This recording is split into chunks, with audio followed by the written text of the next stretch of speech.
Selamat datang Bapak dan Ibu sekalian. Terima kasih telah berkenan untuk hadir pada training hari ini. Bagaimana keadaannya semua? Semoga dalam keadaan yang baik ya. Training hari ini akan didampingi oleh saya dan juga 3 trainer lainnya. Sebelum sesi training ini dimulai, terdapat beberapa hal yang harus Bapak dan Ibu perhatikan. Pertama, Bapak dan Ibu perlu mencatat poin-poin penting yang akan disampaikan dalam video ini. Kedua, usahakan untuk tidak melompati atau skip bagian-bagian tertentu dalam video ini. Dan yang terakhir, jangan lupa untuk membaca description box di bagian bawah video ini untuk membuka link lembar evaluasi yang telah kami sediakan. Pada training kali ini, kami akan mempelajari mengenai leadership.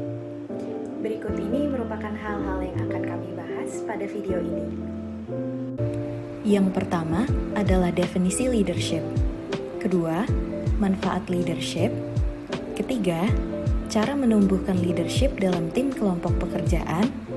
Dan yang keempat adalah how to be an effective leader atau cara untuk menjadi pemimpin yang efektif. Sekarang, saya akan memulai materi kita yang pertama, yaitu what is leadership? Apakah Bapak dan Ibu tahu apa itu leadership? Jadi, leadership merupakan salah satu fungsi organisasi untuk mempengaruhi, mengarahkan, memotivasi, dan mengawasi individu untuk menyelesaikan tugas-tugas yang telah direncanakan untuk mencapai tujuan dan sasaran organisasi. Nah, manfaat dari leadership itu sendiri dalam sebuah perusahaan adalah untuk meningkatkan produktivitas kerja, meningkatkan kemampuan untuk berhasil bekerja di bawah tekanan, meningkatkan kecerdasan emosional, menumbuhkan perasaan percaya diri dalam tim di sebuah perusahaan, meningkatkan keterampilan mendengarkan dan komunikasi, dan meningkatkan kesadaran akan keberagaman di dunia kerja. Baik Bapak Ibu semuanya, sebelumnya Bapak Ibu telah dijelaskan mengenai konsep dari leadership.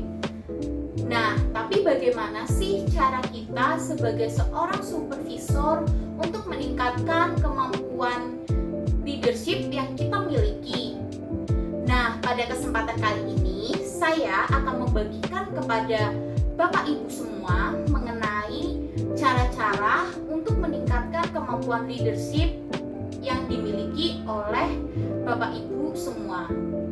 Baik, cara yang pertama adalah berlatih disiplin. Mengembangkan sikap disiplin dalam kehidupan pribadi maupun profesional Bapak Ibu memanglah sangat penting supaya individu lain dapat menilai kredibilitas serta kemampuan yang Bapak Ibu miliki. Tunjukkanlah sikap disiplin yang Bapak Ibu miliki dengan bekerja tepat waktu dan juga menepati janji yang telah Bapak Ibu buat, baik terhadap diri sendiri maupun janji yang Bapak Ibu buat kepada orang lain. Atau jika hal tersebut terasa sulit untuk dilakukan, Bapak Ibu dapat memulainya mulai dari langkah kecil terlebih dahulu. Misalnya dengan bangun pagi setiap hari.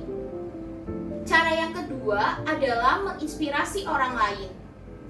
Menjadi seorang leader atau seorang supervisor berarti secara tidak langsung dituntut untuk membuat para anggota tim menjadi termotivasi dan juga terinspirasi sehingga dapat bekerja dengan lebih baik. Oleh karena itu, ketika ada anggota tim yang mengalami kesusahan atau kesulitan dalam menangani setiap tugas-tugas yang ada, Bapak Ibu dapat menawarkan bantuan kepada karyawan tersebut. Karena terkadang yang dibutuhkan oleh para karyawan tersebut adalah seorang leader atau seorang supervisor yang dapat mendengarkan dan juga dapat bersimpati pada permasalahan yang sedang mereka hadapi. Yang ketiga adalah kemauan untuk terus belajar. Sebagai seorang leader atau seorang supervisor, kita harus bersedia dan berusaha untuk mempelajari hal-hal yang baru. Dengan mempelajari hal-hal yang baru, maka pikiran Bapak dan Ibu akan semakin tajam dan semakin terbuka terhadap peluang-peluang yang baru. Sehingga Bapak Ibu dapat menyelesaikan permasalahan yang ada dengan cara-cara yang baru. Cara yang keempat adalah berdayakan rekan tim. Memberdayakan rekan tim dilakukan dengan cara memberi kepercayaan atau mendelegasikan tugas penting kepada rekan tim atau anggota tim, supaya pekerjaan dari supervisor sendiri dapat terbantu dengan adanya bantuan yang diberikan oleh rekan tim, dan juga dapat melatih skill atau kemampuan yang dimiliki oleh rekan tim tersebut supaya dapat berkembang dengan lebih baik lagi. Cara yang kelima adalah tetapkanlah tujuan yang kuat. Visi dan misi tidak akan tercapai jika tidak adanya tujuan dalam sebuah organisasi atau perusahaan. Dan dalam merencanakannya, Bapak Ibu dapat mengembangkan keterampilan leadership yang Bapak Ibu miliki dengan cara mendelegasikan atau menginvestasikan waktu untuk mengklarifikasi tujuan yang telah dimiliki oleh perusahaan Bapak Ibu, supaya tujuan tersebut dapat lebih jelas dan juga dapat lebih kuat. Cara yang keenam adalah berani untuk mengakui kesalahan. Semua manusia di dunia ini pasti pernah berbuat salah. Namun, mengakui kesalahan dan mencoba untuk memperbaikinya adalah salah satu cara yang efektif untuk dapat memperbaiki diri lebih lagi. Kesalahan yang ada dapat dijadikan sebuah pembelajaran dalam hidup Bapak Ibu.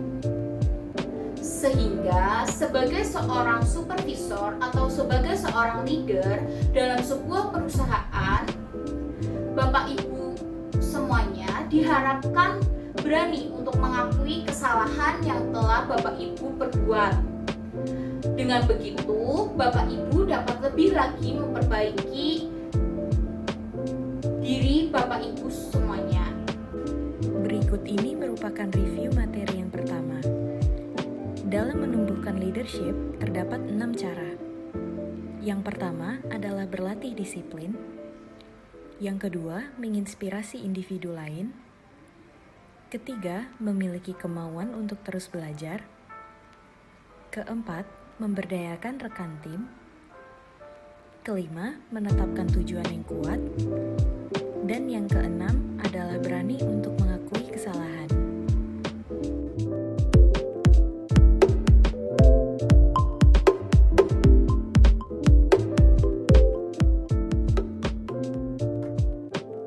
Sekarang mari kita lanjut ke materi yang berikutnya, yaitu How to be an effective leader, atau bagaimana caranya untuk menjadi pemimpin yang efektif. Di sini kita akan membahas 3 poin penting, yaitu become a more effective communicator, give careful attention to decision making, dan learn to delegate. Komunikasi sangat penting untuk berfungsinya suatu kelompok kerja, tim, dan organisasi secara efektif.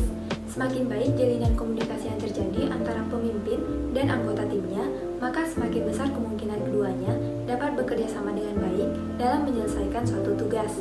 Faktanya, mendengarkan secara efektif merupakan keterampilan terpenting dari seorang pemimpin. Sebaliknya, jika tidak, maka dapat menyebabkan gangguan dalam produktivitas dan kepuasan kerja dalam tim. Salah satu tugas yang paling penting dari menjadi pemimpin adalah membuat keputusan. Sebagai tambahan, untuk mencapai sebuah solusi yang baik dan mampu dijalankan, proses dari itu sendiri juga penting. Sebagai contoh, melibatkan karyawan dalam pemilihan keputusan dapat meningkatkan tingkat kepuasan, tetapi biasanya juga menuju kepada pemilihan keputusan yang lebih lambat. Model decision making leadership menekankan pada pengadaptasian gaya pemilihan keputusan pemimpin secara fleksibel kepada situasi. keputusan-keputusan tertentu membutuhkan pemilihan keputusan yang lebih autokratik atau merujuk pada pemimpin yang memiliki kendali penuh, sedangkan keputusan lain menuntut sebuah pendekatan partisipatif. Kemampuan untuk menentukan proses apa yang harus digunakan dalam situasi tertentu merupakan kuncinya. Yang ketiga ada learn to delegate, di mana pemimpin yang efektif ini akan belajar untuk mendelegasikan tugas-tugas tertentu yang menantang. Seorang pemimpin yang efektif akan bertanggung jawab kepada para anggota timnya. Para pemimpin tidak hanya mengembangkan keterampilan dan kemampuan para anggota timnya, tetapi juga memberikan banyak waktu untuk mengerjakan tugas-tugas lainnya yang dapat mengarah ke tingkat produktivitas yang lebih tinggi. Kemudian terdapat juga beberapa pedoman penting bagaimana pendelegasian yang efektif, yaitu yang pertama, memilih apa yang akan didelegasikan dan kepada siapa. Yang kedua, membuat tugas secara jelas dan spesifik. Yang ketiga, memunculkan otonomi dari para anggota timnya. Yang keempat, memantau kinerjanya, karena bagaimanapun juga pemimpin akan bertanggung jawab bahwa tugas sudah selesai. Dan yang terakhir adalah memberikan pujian, bukan menyalahkan para anggota timnya. Setelah mendengar penjelasan sebelumnya, sekarang kita akan masuk ke case study. Anda adalah seorang supervisor pada tim marketing yang baru diterima kerja di sebuah perusahaan. Direktur perusahaan Anda meminta tim marketing untuk dapat memenuhi target penjualan di bulan ini. Namun, terdapat hambatan seperti manajer perusahaan yang pasif sehingga kurang mampu membuat keputusan yang cepat, sering terjadi miscommunication, tidak ada kejelasan mengenai target yang akan dicapai, serta beban kerja pegawai yang tidak sesuai dengan job desk yang berlaku. Lalu, bagaimana cara Bapak Ibu menjadi seorang effective leader dalam menyelesaikan masalah tersebut? Nah, Bapak dan Ibu dapat menuliskan pendapat pada link Google Form yang ada di description box ya. Sekian sesi training kita pada hari ini. Sebelum kita mengakhirinya, saya ingin mengingatkan Bapak dan Ibu untuk jangan lupa mengisi lembar evaluasi pada link yang sudah tertera pada description box di bagian bawah video ini. Lalu, kita akan membahas case study yang sebelumnya pada hari Kamis yang akan mendatang. Untuk mengakhiri sesi training hari ini, kami ingin mengucapkan terima kasih atas kehadiran Bapak dan Ibu sekalian pada sesi training hari ini.